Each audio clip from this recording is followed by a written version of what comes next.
Dr. Christina Parks. I received my PhD in cellular and molecular biology right here in the state of Michigan from University of Michigan Medical School. And so I'm very well versed in the science of both these mRNA gene therapy vaccines, this kind of technology, as well as what a vaccine is designed to do in the body, what it can do, what it can't do, and the fact that this is extremely complex science that has been oversimplified in the media to basically take away our freedom of choice. What I want to address today in this limited time is the fact that vaccine requirements and mandates are based on the faulty assumption that the vaccines in question prevent transmission of the pathogen, right? Does the vaccine for DTaP prevent transmission? No. Does the vaccine for flu prevent transmission? No. Do the vaccines for COVID prevent transmission? No. In fact, they were never designed to do that. All right, so you're asking, what about this 95% effectiveness? If you look at those clinical trials, they do not say that they prevent transmission. They expressly say that they're measuring whether they attenuate symptoms. So they're 95% effective based on their clinical trials at attenuating symptoms for the first variant, which is essentially gone in our population. Right now, the predominant variant is the Delta, and CDC Director Walensky basically said that these vaccines have no ability to prevent infection by and transmission of the Delta variant.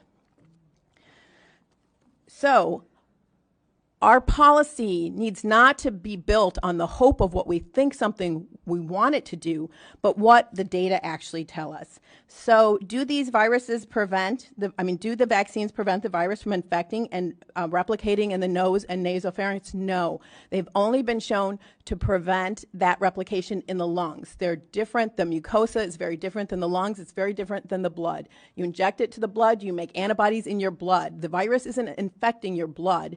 It's infecting your mucosa, and you don't produce any IgA to neutralize it. In fact, recent studies have shown that the vaccinated, especially with the Delta variant, and the unvaccinated have similar amounts of virus in their nose and throat. In Barnstable, Massachusetts, the CDC tracked an outbreak of 469 cases of COVID. 74% occurred in fully vaccinated, and 4 out of 5 of those hospitalized were vaccinated. All right, so maybe they are mandating this because they just didn't know with the COVID. And so my main complaint is with our health agencies and the CDC, who basically know better and are misleading the public. So let's look at DTaP, which the scientists and the CDC have known since 2014 that the acellular pertussis vaccine does not prevent people from getting infected with the pertussis bacteria and passing it to others. In fact, it was never designed to do that. The vaccine was designed to neutralize the pertussis toxin. Pertussis, we know it as whooping cough. It can be fatal for children under 6 months. So neutralizing this toxin saves lives, all right? I'm not going to debate that. But what it doesn't do is neutralize the bacteria. So what happens is fully vaccinated children go to daycare, they pick up that bacteria, and they come home and they give it to their newborn brother or sister. They get deathly ill, and they go to the hospital. Hopefully, our medical professionals are able to save them. But who do they blame? Now the CDC is blaming anti-vaxxers for the limitations of this vaccine design. I suggest that they be transparent and tell parents that although it is preventing severe disease in their children, it is not preventing transmission because we have created a whole class of asymptomatic pertussis carriers who are increasing the disease. Now, the old DTP vaccine that many of you who are my age or older got did prevent transmission. When we switched to the safer acellular version, they knew that it was never designed to prevent transmission. It was safer, it had less adverse events, but pertussis cases have gone through the roof. There's a resurgence in pertussis because of the design of the vaccine, and the vaccinologists know this. They're trying to address it, and so we cannot mandate that something that does not prevent transmission. All right, what about the flu vaccine? Well, they have shown that basically there's no difference, there's no statistical difference if you're vaccinated or unvaccinated, whether you get the flu or not. But it's even worse because although that first year it is somewhat effective, it's about 65% effective at preventing symptoms in you, after that, it actually has negative efficacy. And I want to address this because it's very important. Vaccines are made to a specific variant, and when that variant mutates, the vaccine no longer recognizes it.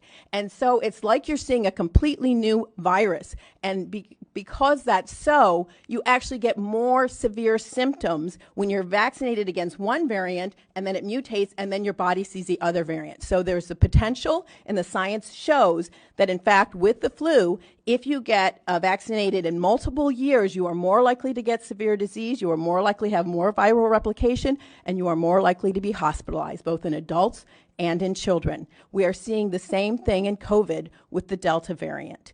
And so we are mandating that people get a vaccine that could actually make them more sick when they're exposed to the virus. In fact, this week, a paper came out, and what it showed is that with this Delta variant, when you're vaccinated, your body makes antibodies that are supposed to neutralize the virus. But they were supposed to neutralize the old variant. When they see this new variant, what they're doing is the antibodies are taking the virus and helping it infect the cells. All right, that science was just published this week. We need to be looking at the science, and we need our policy to reflect the science, and we also need it to reflect our rights. Okay. And so, as a PhD who knows the science, I'm in the category of the most vaccine hesitant group. Yes, PhDs are the most vaccine hesitant, followed by people who have less than a high school degree because they know what they don't know and they don't trust their government. And many people, the other group that is very vaccine hesitant are African Americans. 70% of African Americans have not taken this vaccine. Why? Because they don't trust their government. Do they have reason not to trust their government? Well, between the years of 1930 and 1970, the CDC conducted the Tuskegee experiment, where they took untreated males with syphilis and they refused to treat them. Even after antibiotics became available, they still did not treat them, and they did not tell them that they had syphilis. They told those people that they were there to secure their health, and they did not secure their health. They abused them. You say, well, that was in the past, although I don't think 1970 was that long ago. Well, in 2012, whistleblower William Thompson came forward and said, we published a study that said MMR does not cause autism, but we lied. In fact, we shredded data that showed that when black boys are vaccinated on time, they have increased rates of autism diagnosis, and we shredded it and we left it out of the paper. As an African American and a PhD, I want to ask each of you, are we going to exclude 70% of African American people from the workforce and from education?